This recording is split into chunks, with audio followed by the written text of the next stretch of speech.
আসসালামু আলাইকুম প্রিয় শিক্ষার্থীবৃন্দ, টেকনিক ইজি এডুকেশনের পক্ষ থেকে তোমাদের সবাইকে আমন্ত্রণ জানাচ্ছি। আমি সামিয়া ফজরিদি হাজির হয়ে গেলাম নতুন একটি পর্ব নিয়ে। আজকের পর্বে আলোচনা করব কানেক্টার্স নিয়ে। কানেক্টার্সের বেসিক নিয়ে আলোচনা করব এবং কানেক্টার্সের প্রথম পর্বে আমরা আজকে শিখতে পারবো কি কি কানেক্টার্সগুলো আমরা গ্রামারে ব্যবহার করতে পারি। তাহলে চলো দেরি না করে শুরু করা যাক।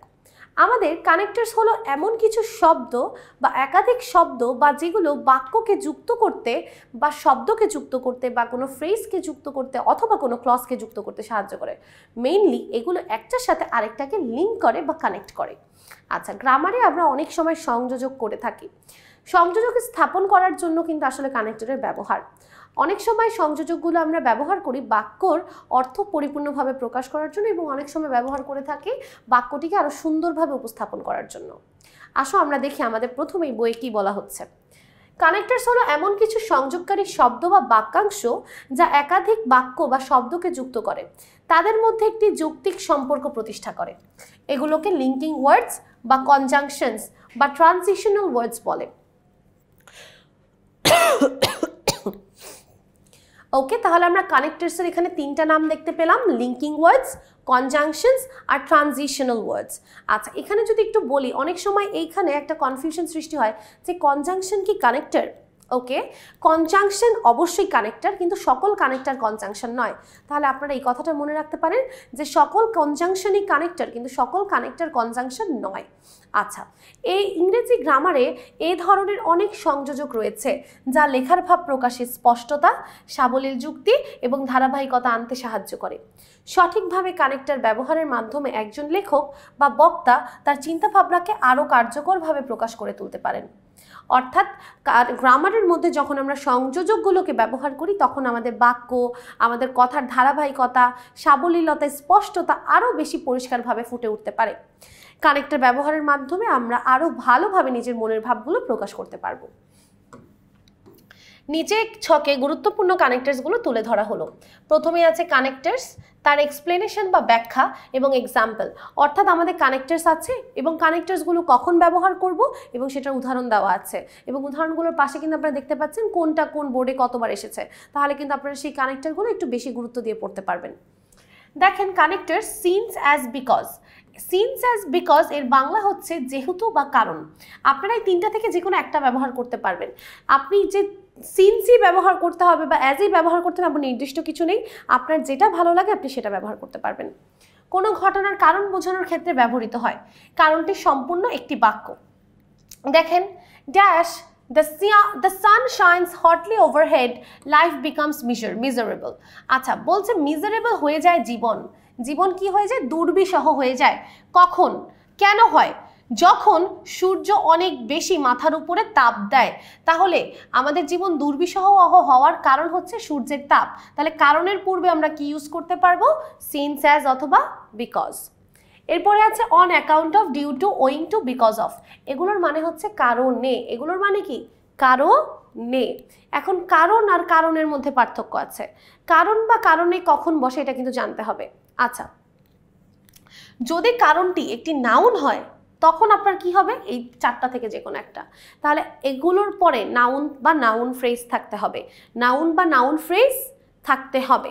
আচ্ছা, দেখেন এখানে বলছে the cricket match was cancelled on account of rain. এই রেইন শব্দটা একটা নাউন। এখানে আপনি বিকজ রেইন বা সিন্স রেইন বা অ্যাজ রেইন লিখতে পারবেন না। সেখানে আপনাকে কি লিখতে হবে? অবশ্যই on account of, because of, due to এগুলো বা লিখতে হবে, কারণ এর পরে কি বসবে? নাউন বসেছে। কথা কি আমি বুঝাতে পেরেছি? দেখেন, তাহলে ক্রিকেট ম্যাচ কেন ক্যান্সেল হয়েছে? হওয়ার পিছনে কারণ ছিল বৃষ্টি, কিন্তু বৃষ্টি শব্দটা যেহেতু নাউন তাই আপনি এখানে সিন্স অ্যাজ বিকজ ইউজ না করে আপনাকে on account of, due to, owing to, because of যে কোনো একটা ব্যবহার করতে হবে। আদারওয়াইজ বা অর, এটার বাংলা হচ্ছে নচেত বা নতুবা। দেখেন, বলছে কোনো কাজ না করলে বা শর্ত পূরণ না হলে ভিন্ন ফলাফল বা পরিণতি বোঝাতে ব্যবহার হয়। অর্থাৎ আপনি একটা কিছু করবেন এবং সেটার একটা পরিণতি হতে পারে, সেটা যদি বোঝায় তখন আপনি আদারওয়াইজ বা অর ইউজ করতে পারেন। দেখেন, এটা কিন্তু দুইবার বোর্ডে এসেছে। The rapid growth of population must be control. অর্থাৎ জনসংখ্যার গ্রোথকে কন্ট্রোল করতে হবে। Dash all sorts of attempt to solve food problem will fail. তা না হলে খাদ্য সমস্যার সমাধানের সকল চেষ্টা ব্যর্থ হবে। এখানে আমরা দেখেন বাংলায় যখন বললাম একটা শব্দ মুখে চলে আসলো, সেটা কি? তা না হলে, অর্থাৎ নতুবা বা নচেত। তো এরকম যখন হবে আমরা তখন ওখানে আদারওয়াইজ বা অর লিখতে পারবো। আপনার যখন যেটা মন চায় ইউজ করতে পারবেন। আচ্ছা, কিন্তু এখানে একটা পার্থক্য আছে, আপনি এখানে অর ইউজ করতে পারবেন না। কেন অর ইউজ করতে পারবেন? দেখেন এটা বাক্যের শুরুতে বসেছে এবং একটা কমা আছে। অরের পরে কখনো কমা বসে না এবং অর কখনো বাক্যের শুরুতেও বসে না। আপনার এখানে অবশ্যই আদারওয়াইজ ইউজ করতে হবে। অর সবসময় দুটি ক্লজের মাঝখানে বসতে পারে। বাটের বাংলা হচ্ছে কিন্তু। কিন্তু কখন বসে? দেখেন দুটি বিপরীত ভিন্ন মত বা ভাব প্রকাশের ক্ষেত্রে ব্যবহৃত হয়। Trees are our best friends dash we are not conscious of it. ভালো বন্ধু কিন্তু আমরা কনসিয়াস না। এক পক্ষ প্রকাশ করছে, আরেক পক্ষ হচ্ছে কনসিয়াস অফ ইট, আমরা সচেতন না। তাহলে দুই ধরনের ভিন্ন তথ্য। এরকম তথ্য থাকলে আমরা মাঝখানে বাট ইউজ করব। As a result, consequently, as a consequence, eventually। Bangla হচ্ছে ফলস্বরূপ বা ফলে, অর্থাৎ কোনো ঘটনা ফলাফল বা পরিণতি বোঝানোর জন্য আমরা ব্যবহার করি। যেমন দেখেন, they didn't study for the exam, তারা লেখাপড়া করেনি পরীক্ষার জন্য। they failed, এবং এই কাজটার ফলে তারা ফেল করেছে। তাহলে আমরা এখানে লিখতে পারি as a result, consequently, অথবা লিখতে পারি হচ্ছে eventually, as a consequence, যেটা আপনার ভালো লাগে। আবার দেখেন it rained heavily all night, সারা রাত বৃষ্টি পড়েছে। তাহলে বৃষ্টি পড়ার কারণেই বন্যা হয়েছে। তাহলে কারণটা কি? as a result। ওকে, তাহলে আমরা as a result দিয়ে বলতে পারবো as a result the roads were flooded, রাস্তাতে পুরা পানিতে তলিয়ে গিয়েছে, এরকম একটা ব্যাপার। এরপরে আছে on the other hand, on the contrary। on the other hand বা on the contrary বাংলা হচ্ছে অন্যদিকে বা সম্পূর্ণ বিপরীতে।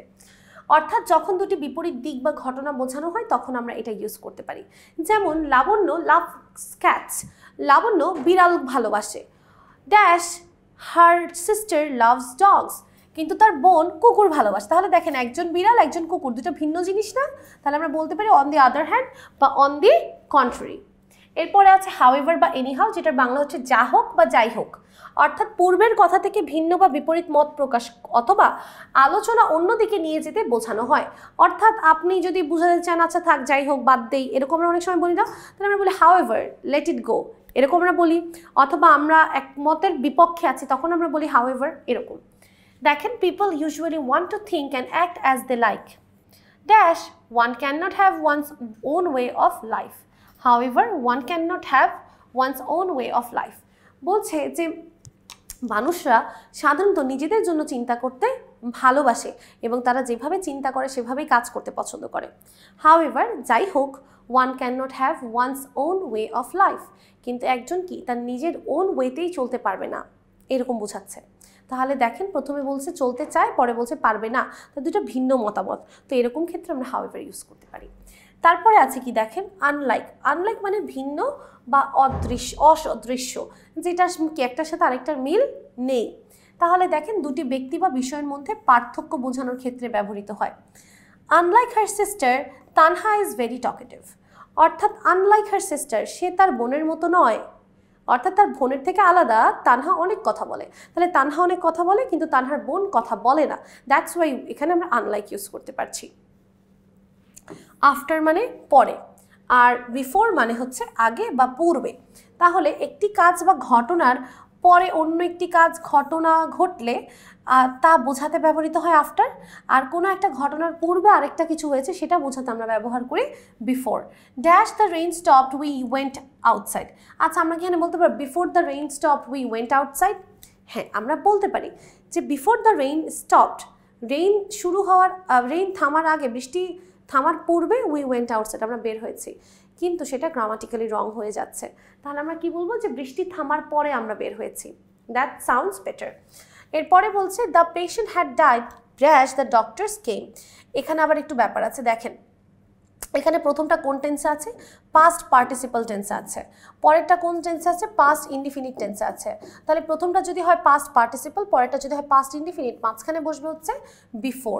The patient had died before the doctors came. Okay, তাহলে এখানে আমরা কিন্তু অবশ্যই বিফোর বলতে পারবো, আফটার কিন্তু বলতে পারবো না, কারণ আফটার মানে হচ্ছে পরে, যেটার পরে আপনারা পাস্ট ইনডিফিনিট দিতে পারবেন না। at the beginning, first of all, firstly, to start with, মানে প্রথমে আপনি সিকোয়েন্স বোঝাতে চাইলে এটা ইউজ করতে পারবেন। দেখেন কিভাবে করতে পারবেন এটা।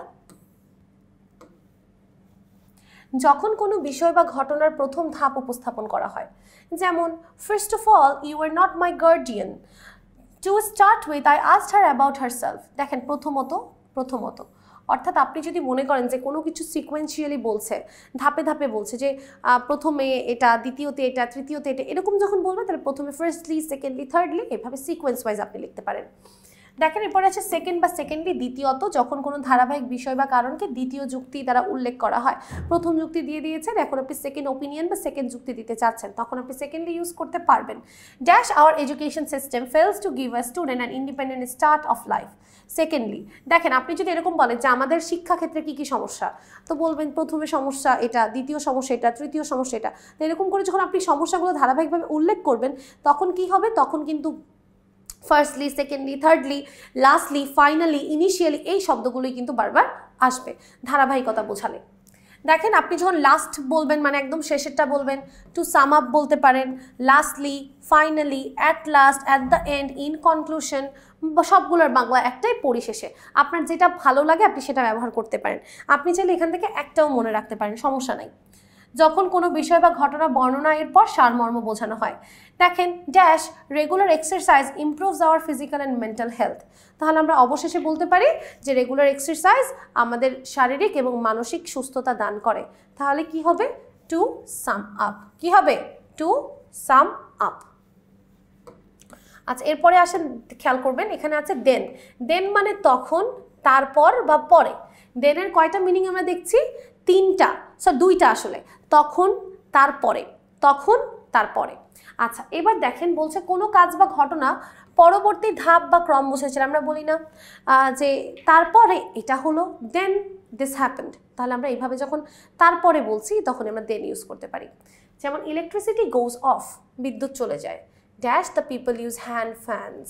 তারপর বিদ্যুৎ চলে যাওয়ার পরে আমরা হাত পাখা ব্যবহার করি, তাহলে আমরা বলতে পারি দেন। আচ্ছা দুইটা দেন, একটা হচ্ছে THAN আর একটা হচ্ছে THEN। আচ্ছা THEN আর THAN, দেন মানে তারপরে, এটাতে মাত্রই বললাম। আর দেন হচ্ছে তুলনা প্রকাশ করতে আমরা দেন ইউজ করি। আচ্ছা একটা হচ্ছে দেন, একটা হচ্ছে দেন। লেটার, লেটার মানে পরে, পরবর্তী সময়। যেমন he arrived at the office, সে অফিসে পৌঁছালো, dash he met with the manager, এবং অফিসে পৌঁছানোর পরে সে দেখা করলো। আপনি এখানে যেটা দেন ইউজ করতে পারেন যে তারপরে, বা আপনি সেটা এটা ইউজ করেন লেটার মানে পরে, যেটা আপনার ইচ্ছা। টু বি অনেস্ট, সত্যি কথা বলতে বা সত্যি বলতে, এটাও কিন্তু একটা কানেক্টর হতে পারে। তাহলে to be honest I didn't like the book, সত্যি কথা বলতে আমার বইটা পছন্দ হয়নি। অর্থাৎ স্পষ্টভাবে বা সৎভাবে বলার ইচ্ছা প্রকাশ করা হলে সেখানে আমরা টু বি অনেস্ট এই কানেক্টরটা ইউজ করতে পারবো। From my point of view personally, আমার মতে বা ব্যক্তিগতভাবে, অর্থাৎ আপনি যদি নিজের কোনো তথ্য প্রকাশ করতে চান, নিজের মতামত বা নিজের দৃষ্টিভঙ্গি, সেক্ষেত্রে এটা ইউজ করবেন। যেমন dash mental health should be prioritised in schools, স্কুলে মানসিক স্বাস্থ্যকে প্রাধান্য দিতে হবে। তাহলে from my point of view অর্থাৎ আমার দৃষ্টিভঙ্গি থেকে বলতে পারেন। আচ্ছা এরপর বলছে অ্যাজ ফার অ্যাজ মানে যতদূর পর্যন্ত। আচ্ছা তাহলে কোনো বিষয় বা কোনো তথ্যের সীমা বা পরিধি নির্দিষ্ট করার ক্ষেত্রে আমরা বলি, যেমন আমরা বলি না as far as I know, as far as I hard, মানে যতদূর আমি শুনেছি বা যতটুকু আমি জানি। তো এরকম যতদূর বা যতটুকু যদি বোঝাতে চান তখনই কিন্তু আপনি অ্যাজ ফার অ্যাজ ইউজ করতে পারবেন। তাহলে as far as I know she has not submitted the assignment, যতদূর আমি জানি সে কিন্তু তার অ্যাসাইনমেন্টে সাবমিট করেনি। ওকে। ইনডিড, ইনডিড মানে কি প্রকৃত পক্ষে। আমরা বলি না friend in need is a friend indeed, অর্থাৎ প্রয়োজনের বন্ধু হচ্ছে প্রকৃত বন্ধু। তাহলে ইনডিড মানে হচ্ছে কি প্রকৃত পক্ষে, অর্থাৎ কোনো কথার উপর জোর প্রদান করতে চাইলে আপনি এটা ব্যবহার করবেন।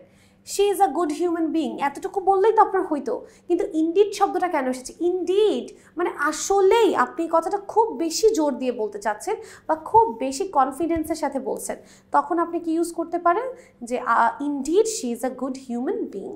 ওকে। এছাড়াও দেখেন এরপরে আছে যে অলসো, অলসোর বাংলা হচ্ছে এছাড়াও।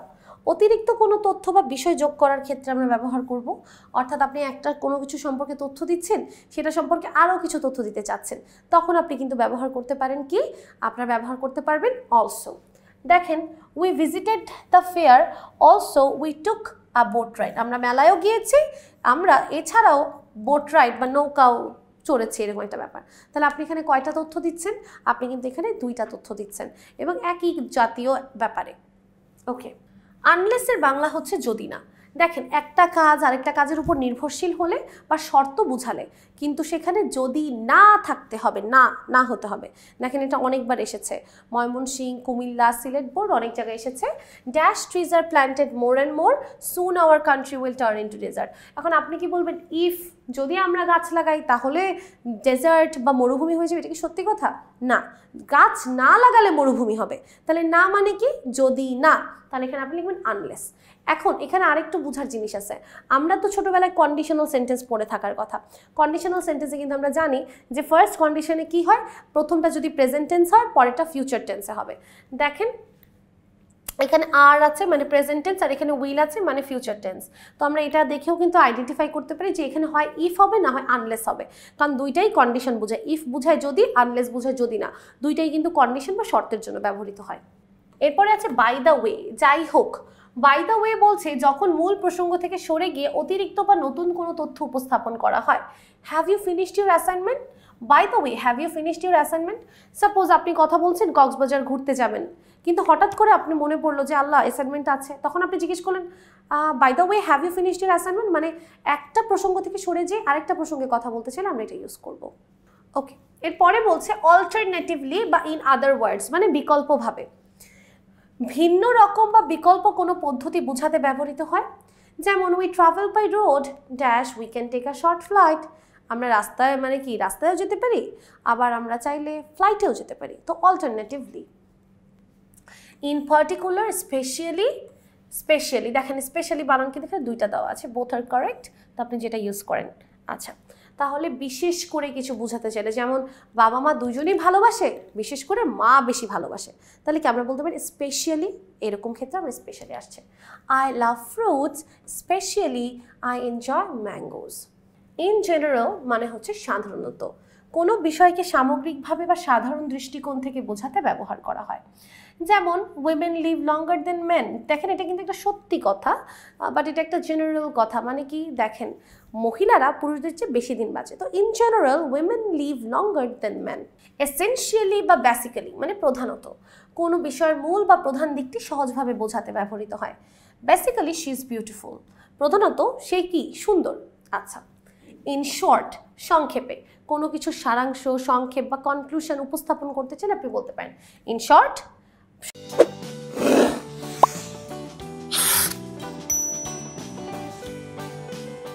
সংক্ষিপ্তভাবে বা সংক্ষেপে his condition is under control now, তার পরিস্থিতি এখন নিয়ন্ত্রণের মধ্যে আছে। অর্থাৎ আপনি অনেক কিছু বললেন, অনেক কিছু বলার পর শেষে বলেন ইন শর্ট এটা, তাহলে আপনি যখন সংক্ষেপে কিছু বলতে চাচ্ছেন এটা বলতে পারেন, মানে কোনো ঘটনার সারাংশ। অ্যাবাভ অল সর্বোপরি, সব কিছুর উপরে, অর্থাৎ কোনো কিছু যদি সব কিছুর উপরে প্রায়োরিটাইজড হয় তখন আমরা অ্যাবাভ অল বলি। তাহলে এখানে বলতে পারি dash honesty builds trust, above all honesty কি করে, সততা হচ্ছে সত্যকে তৈরি করতে পারে, ট্রাস্ট মানুষের বিশ্বাস তৈরি করতে পারে। অ্যাটলিস্ট, অ্যাটলিস্ট মানে কমপক্ষে ন্যূনতম এতটুকু করতেই হবে। অ্যাটলিস্ট হি ইজ অনেস্ট, অর্থাৎ সে কি একটু, সে অ্যাটলিস্ট অনেস্ট, তো সত্য, মানে কি এখানে ন্যূনতম পরিমাণ বা একটা সান্ত্বনার টোন আসছে। এরপরে আছে namely, such as, for instance, for example, অর্থাৎ উদাহরণ দিতে চাইলে। দেখেন শি হ্যাজ 2 ফেভারিট হবিস, এখন এই ফেভারিট হবিগুলোর নাম যদি বলে গার্ডেনিং, রিডিং বুকস, তখন আপনি কি দিবেন নেমলি বা ফর এক্সাম্পল। যেমন আপনার এখানে যে টপিকটা লেখা থাকবে সেটা রেফারেন্স আবার পরের ক্লজে দেওয়া থাকবে। আপনি বললেন আমার 2টি ফেভারিট পেট হচ্ছে কুকুর, বিড়াল, তাহলে আপনি প্রথমে পেট বললেন, সেটা রেফারেন্স নিচে দিলেন। তো এরকম কোনো টপিকের রেফারেন্স যখন দেওয়া থাকবে সেখানে আপনি for example, for instance, namely এগুলো ইউজ করতে পারেন। We may mostly solve our food problem by changing our habit dash we can take potato instead of rice. দেখেন আমরা আমাদের খাদ্যাভ্যাস চেঞ্জ করলে খাদ্য সমস্যার সমাধান হবে। উদাহরণ হিসেবে কি বলেছে, ভাতের জায়গায় আলু খেতে বলছে, তো এটা একটা উদাহরণ, তাই আমরা বলতে পারি ফর এক্সাম্পল। আবার দেখেন এরপরে আছে ইন দিস কেস, মানে এই অবস্থায়, অর্থাৎ কোনো নির্দিষ্ট পরিস্থিতি বা অবস্থা বোঝালে। যেমন you need to work harder, তোমাকে আরও অনেক কাজ করতে হবে, অর্থাৎ তুমি যেহেতু সফল হতে পারছো না, ইন দিস কেস এই পরিস্থিতিতে you need to work harder, তোমাকে আরও পরিশ্রম করতে হবে। দেখেন এরপরে বলছি ইনস্পাইট অফ বা ডেসপাইট, অর্থাৎ কোনো বাধা বা প্রতিকূলতা থাকা সত্ত্বেও কোনো ঘটনা করতে হবে বোঝালে। অর্থাৎ যেমন প্রতিকূলতা থাকা সত্ত্বেও বা বাধা থাকা সত্ত্বেও কোনো ঘটনা ঘটা বোঝালে। এখানে কি বলছে, dash he is working hard he didn't get the good job, অর্থাৎ সে কষ্ট করেছে কিন্তু তাও পারেনি, অর্থাৎ সে চেষ্টা করার পরেও না পারলে বা কোনো বিষয়ে করার চেষ্টা করলেও একটা বাধা থেকে গেলে সেখানে আমরা ইনস্পাইট অফ বা ডেসপাইট বলতে পারি। তাহলে ইনস্পাইট অফ সত্ত্বেও, চেষ্টা করা সত্ত্বেও ভালো চাকরি পাইনি। দো অলদো ইভেন দো, এটার বাংলাও হচ্ছে যদিও। আচ্ছা, যদিও থাকলে আমরা বুঝতেই পারছি প্রত্যাশিত ঘটনার বিপরীতে কিছু হলে আমরা দো বলবো। Though gold glitters for sometimes they fade away in the long run. দেখেন আপনাদের এটা তো দেওয়া থাকবে না, দেওয়া থাকবে এই সেন্টেন্সটা। এখানে দুইটা ক্লজ আছে, একটা হচ্ছে গোল্ড গ্লিটার্স ফর সামটাইমস, আরেকটা আছে they fade away in the long run. এরকম যখন দুইটা ক্লজ থাকে তখন কিন্তু কানেক্টার্সগুলো অবশ্যই বসে। এবং এখানেও আবার কিছু নির্দিষ্ট আছে, যেমন বলছে গোল্ড বা স্বর্ণ কিছুক্ষণ চকচক করে, আবার কিছুক্ষণ পরে সেগুলো সেটার যে চাকচিক্য সেটা হারিয়ে যায়। তাহলে আমরা বলতে পারি যদিও চকচক করে কিছুক্ষণ পরে সেই চাকচিক্য হারিয়ে যায়, তাহলে দো অবশ্যই আসবে এখানে, দো। এরপরে দেখেন ইয়েট স্টিল নেভারদ্যালেস, মানে কি তা সত্ত্বেও বা তবুও। বিপরীত পরিস্থিতি বা বাধা থাকা সত্ত্বেও কোনো ঘটনা বা তথ্য অব্যাহত থাকা বোঝাতে ব্যবহৃত হয়। আফরিনা ওয়াজ টায়ার্ড, আফরিনা অনেক ক্লান্ত ছিল। Dash she finish the work, কিন্তু তবুও সে কাজটা শেষ করেছে, বা তা সত্ত্বেও সে কাজটা শেষ করেছে।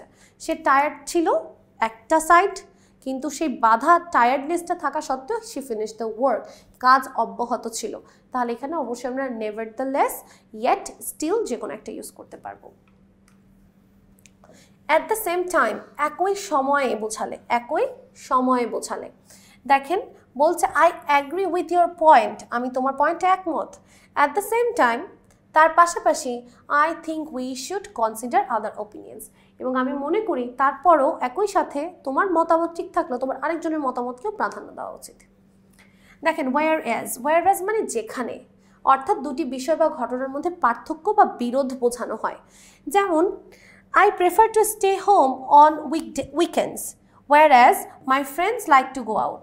যেমন আমি ছুটির দিনে বাসায় থাকতে পছন্দ করি, অপর পক্ষে আমার বন্ধুরা বাইরে যেতে পছন্দ করে। তাহলে বাসায় থাকা বাইরে যাওয়া দুইটা ভিন্ন পার্থক্যের মতামত বা ভিন্ন কাজ, তাহলে এরকম বোঝালে আমরা ওয়ার অ্যাজ ইউজ করব।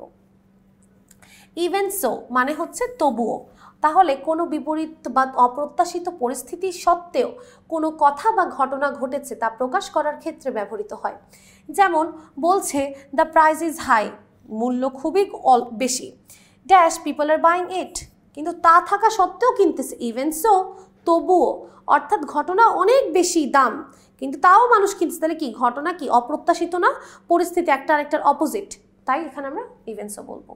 অ্যাজ ওয়েল অ্যাজ বা অ্যান্ড, এগুলো আমরা মেনলি ব্যবহার করি অতিরিক্ত তথ্য যুক্ত করার জন্য। অর্থাৎ আপনি একই টপিকে বা একই ব্যাপারে বেশি তথ্য দিচ্ছেন, সে ভালো, তার পাশাপাশি সে সৎ, সে সুন্দর, তার পাশাপাশি সে জ্ঞানী, আপনি একই জাতীয় তথ্য বা একই জাতীয় পার্টস অফ স্পিচ যুক্ত করতে ব্যবহার করতে পারেন। যেমন morning walk is good for health both physically as well as mentally, physically mentally, তাহলে এই দুইটাই কি একই পার্টস অফ স্পিচ, তাই আমরা এখানে মাঝে অ্যাজ ওয়েল অ্যাজ ইউজ করতে পারবো। তাহলে প্রত্যেকটা ব্যবহার করারও কিন্তু একটা নির্দিষ্ট কারণ আছে, একটা গ্রামাটিক্যাল ফ্যাক্ট প্রত্যেকটার পিছনে কাজ করছে। নট অনলি বাট অলসো, মানে শুধু এটা নয় ওটাও, এরকম বোঝালে আমরা not only but also use করি। এটার ক্ষেত্রে আপনার পরীক্ষায় দুইটা শূন্যস্থানও থাকতে পারে, আবার একটাও থাকতে পারে। দুইটা থাকলে তো আপনি বুঝবেন অবশ্যই নট অনলি বাট অলসো অথবা বোথ ডট ডট অ্যান্ড হবে। আর যদি আপনার একটা থাকে তখন হয় নট অনলি দেওয়া থাকবে, আপনি বাট অলসো লিখবেন, না হয় বাট অলসো দেওয়া থাকবে আপনি নট অনলি লিখবেন। মানে বোঝা খুবই সহজ, কারণ এটা যেহেতু একটা কাপল বা জোড়া অবস্থায় আছে। দ্য বয় ইজ ড্যাশ ডাল বাট ড্যাশ লেজি, দেখেন ডাল লেজি একই জাতীয় কথা না, দুইটাই নেগেটিভ ইনফরমেশন দিচ্ছে। তাহলে নট অনলি ডাল বাট অলসো লেজি। তাহলে এখানে আরেকটা জিনিস পাবেন, আপনারা একটা হিন্ট পাবেন, সেটা হচ্ছে একই জাতীয় কথা। যেমন I love not only mango but also jackfruit, তাহলে আম কাঁঠাল দুইটাই ভালো লাগে, তাহলে আম আর কাঁঠাল দুইটা একই জাতীয় শব্দ। সো এখানে কিন্তু আপনারা একটা মিল পাবেন। এরপরে দেখেন therefore, so, thus, that's why, hence, সুতরাং, অতএব, এইভাবে, অর্থাৎ কোনো কিছুর রেজাল্ট বা ফলাফল বোঝানোর জন্য। এটা আপনারা প্রত্যেকটা কানেক্টার্সে পাবেন, এটা একটু ইম্পর্টেন্ট বেশি। কোনো কিছুর কারণ বা তথ্যের ভিত্তিতে ফলাফল বা সিদ্ধান্ত প্রকাশ করতে ব্যবহৃত হয়। যেমন মর্নিং ওয়াক রিফ্রেশেস আওয়ার মাইন্ড, এবং এই যে রিফ্রেশ করছে মাইন্ড, তাই কি করা উচিত? So we should make a habit of morning walk, বা therefore we should make a habit of morning walk. অর্থাৎ যেহেতু আমাদের মনকে ভালো করে সেহেতু এটা করা উচিত। দ্যাট মিনস এটা আমাদের কি বোঝাচ্ছে? একটা সিদ্ধান্ত প্রকাশ করছে। এরপরে দেখেন দ্য এভিডেন্স ওয়াজ উইক, এই যে প্রমাণ সেটা খুব দুর্বল প্রমাণ ছিল। Dash the case was dismissed, এবং প্রমাণটা দুর্বল হওয়ার কারণে কি হলো? কেস ডিসমিস হয়ে গেল। তাই কারণ বুঝালে সেটার আগেও আমরা কি ইউজ করতে পারছি? সরি, ফলাফল বুঝালে এটার আগেও আমরা কি ইউজ করছি? ডাজ। তাহলে এটা কি ফলাফল? কিসের ফলাফল? দেখেন এই এভিডেন্স, প্রমাণ দুর্বল হওয়ার ফলে কেস ডিসমিস হয়ে গেছে, তো ফলাফলের আগে ডাজ, দেয়ারফর, যেটা আপনার ইচ্ছা। In addition, besides, more over, ফার্দারমোর, এগুলো হচ্ছে একই জাতীয় অতিরিক্ত তথ্য যুক্তি যোগ করার জন্য। যেমন দ্য ক্লাইমেট ইজ চেঞ্জিং, জলবায়ু পরিবর্তন হচ্ছে, dash there will be a harmful change in the climate, তাছাড়াও জলবায়ুতে একটা বিশাল বড় পরিবর্তন হবে। আবার যদি আমি আরও বলি, মোর ওভার, জলবায়ুর পরিবর্তনের কারণে বরফ গলে যাবে, ফার্দার মোর, জলবায়ু পরিবর্তনের কারণে তাপমাত্রা বেড়ে যাবে। মানে আপনি একই রকম একই টপিকে অনেকগুলো তথ্য যদি যোগ করতে চান, তাও সেটা হতে হবে একই রকম একই যুক্তির, তখন আপনি কি দিবেন? মোর ওভার, ফার্দার মোর, বিসাইডস, এগুলো। এটাও পরীক্ষায় অনেক আসে। অন টপ অফ দ্যাট, তার উপরে, she was late for the bus, তার বাসের জন্য অনেক দেরি হয়ে যায়। Dash she forgot her homework, মানে কি সে তো দেরি করেই, তাছাড়াও তার সাথে আরও অনেক কিছু হয়। অন টপ অফ দ্যাট, তার উপর সে হোমওয়ার্কও করতে ভুলে গেছে। তাহলে পূর্বের কথার ওপর আরও একটি গুরুত্বপূর্ণ তথ্য বা যুক্তি আছে। যেমন আমি যদি বলি যে আজকে আমার কোচিংয়ে আসতে দেরি হয়েছে, অন টপ অফ দ্যাট আমি সকালে নাস্তাও করতে পারিনি। তাহলে দেখেন একটা কাজের আগে আরেকটা গুরুত্বপূর্ণ কাজ হয় নাই, এরকম যদি বুঝায় তখন আপনি অন টপ অফ দ্যাট দিতে পারেন, যেটা বাংলা হচ্ছে তার উপরে। অ্যাজ ইফ বা অ্যাজ দো, এগুলো আসলে মেইনলি শর্ত প্রকাশ করে। অ্যাজ ইফ বা অ্যাজ দো আসলে এগুলো বুঝায় যে হতে পারে, বা কোনো কিছু কল্পনা বা অনুমান বুঝায়, মেইনলি কোনো কিছু কল্পনা বা অনুমান বুঝায়, ঠিক আছে। She looked at me, dash I said I had something wrong, she looked at me, সে আমার দিকে তাকালো, অ্যাজ ইফ, যেন I had said something wrong, যেন আমি কোনো কিছু ভুল বলেছি, সে আমার দিকে এইভাবে তাকালো। তো যেন বুঝালে আমরা অ্যাজ ইফ বা অ্যাজ দো দিতে পারি। অ্যাজ ডট ডট অ্যাজ মানে কি? যেমন তেমন বুঝায়। যেমন he is dash good dash his father, he is as good as his father. এটা বোঝার একটা খুব সহজ উপায় আছে যে আপনার কি এখানে অ্যাজ ডট ডট অ্যাজ হবে কিনা। দুটি শূন্যস্থানের মাঝখানে যদি অ্যাডজেক্টিভ থাকে, দুটি শূন্যস্থানের মাঝখানে যদি অ্যাডজেক্টিভ থাকে, তাহলে আপনি বুঝবেন আপনার অ্যাজ ডট ডট অ্যাজ অথবা সো ডট ডট অ্যাজ হবে। In the same way, equally, similarly, একইভাবে। সিমিলারলিটা বেশ ব্যবহৃত হয় পরীক্ষায়, আপনারা দেখতে পাবেন এটা। যেমন দুই বা ততোধিক বিষয়ের মধ্যে মিল বা একই রকম কিছু ঘটেছে তা বোঝানো হলে। আচ্ছা, আপনাদের এটা পড়ার সময় মনে হতে পারে যে আমরা তো একই রকম এক্সপ্লেনেশন অনেকগুলোর ক্ষেত্রে পাচ্ছি। হ্যাঁ, পেতে পারেন। তখন আপনি কোনটা ইউজ করবেন এটা নির্দিষ্ট না, আপনার যেটা সঠিক মনে হয় আপনি সেটা ইউজ করতে পারেন, আলাদাভাবে কোনো কিছু নেই। যেমন এখানে বলছে টাইম ইজ ইম্পর্টেন্ট, সময় খুবই গুরুত্বপূর্ণ, dash using it wisely matters more, এবং শুধু সেটাই নয়, এরকম আর কি দরকার, তার পাশাপাশি এটা সঠিক ব্যবহার দরকার, ইকুয়ালি, সমানভাবে বা একইভাবে এটার সঠিক ব্যবহারটাও দরকার। এরপর দেখেন লাইক বা মতো, অর্থাৎ একটা কিছুর সাথে আরেকটা কিছু তুলনা করতে গেলে। যেমন she sings like she is a professional singer, তাহলে তার গান গাওয়াকে প্রফেশনাল সিঙ্গারের গান গাওয়ার সাথে তুলনা করা হচ্ছে, তাহলে এরকম তুলনা বোঝালে আমরা লাইক দিতে পারি। Okay, so that, in order that, that in order to. আচ্ছা দেখেন এখানে কোনো কাজের উদ্দেশ্য বা লক্ষ্য বোঝাতে হবে, উদ্দেশ্য বা লক্ষ্য বোঝাতে হবে, কিন্তু এখানে একটু পার্থক্য আছে যে কখন সো দ্যাট হবে আর কখন ইন অর্ডার দ্যাট বা ইন অর্ডার টু হবে। দেখেন সো দ্যাটের পর সো দ্যাট কখন হবে সেটার জন্য আপনাকে একটু খেয়াল করতে হবে এই প্রশ্নটা। দেখেন সাবজেক্টের সাথে ক্যান বা কুড যদি থাকে, ক্যান বা কুড যদি থাকে তাহলে সো দ্যাট হবে, ক্যান বা কুড থাকলে সো দ্যাট হবে, আর যদি না থাকে তাহলে ইন অর্ডার টু হবে, বা যদি V1 থাকে তাহলে ইন অর্ডার টু হবে, আর ক্যান বা কুড থাকলে সো দ্যাট হবে।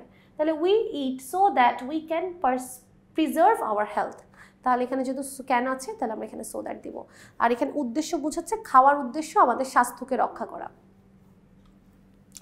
সাডেনলি বাংলা হচ্ছে হঠাৎ, অর্থাৎ হঠাৎ করে কোনো কিছু হলে।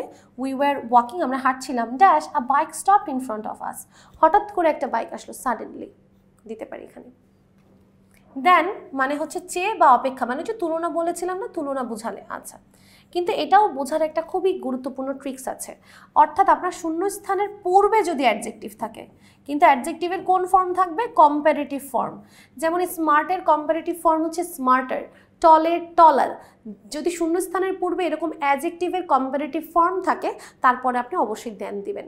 তাহলে Aryan is smarter than his brother, smart থেকে স্মার্টার, যেহেতু এটা অ্যাডজেক্টিভের কম্পারেটিভ ফর্ম, এর পর্বে আমরা দেন দিচ্ছি। তুলনা করা হচ্ছে যে আরিয়ান আর তার ভাইয়ের মধ্যে কে বেশি স্মার্ট। এছাড়াও দেখেন হু মানে যে, উইচ বা দ্যাট মানে যা, হুম মানে যাকে, ওয়ার মানে যেখানে, অর্থাৎ রিলেটিভ প্রোনাউনও কিন্তু কানেক্টর হতে পারে। সেই অর্থে বলছে বাক্যে অর্থ অনুযায়ী ব্যবহৃত হয়। যেমন ট্রিজ প্রডিউস অক্সিজেন, গাছ অক্সিজেন প্রডিউস করে। Dash is a must for all living, যেটা সবার বেঁচে থাকার জন্য দরকার। তাহলে যেটা অর্থ অনুযায়ী এখানে কি দাঁড়িয়েছে? যেটা বা যা। তাহলে যেটা বা যা এরকম অর্থ প্রকাশ করলে আমরা কি দিব? উইচ বা দ্যাট। আচ্ছা, এখন এই যে সবচেয়ে গুরুত্বপূর্ণ অন্যতম এই যে এটা লাস্টের টাইম, আপনারা অবশ্যই এগুলো ভালোভাবে একবার নিজেরা বারবার প্রতিদিন পড়লে কিন্তু আপনাদের এগুলো আয়ত্তে চলে আসবে। তাহলে আজকের পর্বটিতে আমরা কিন্তু কানেক্টার্স এবং বিভিন্ন প্রকার কানেক্টর এক্সপ্লেনেশন দেখলাম এক্সাম্পল সহ। সবাইকে অনেক অনেক ধন্যবাদ। পরবর্তী পর্বের আমন্ত্রণ জানিয়ে বিদায় নিচ্ছি।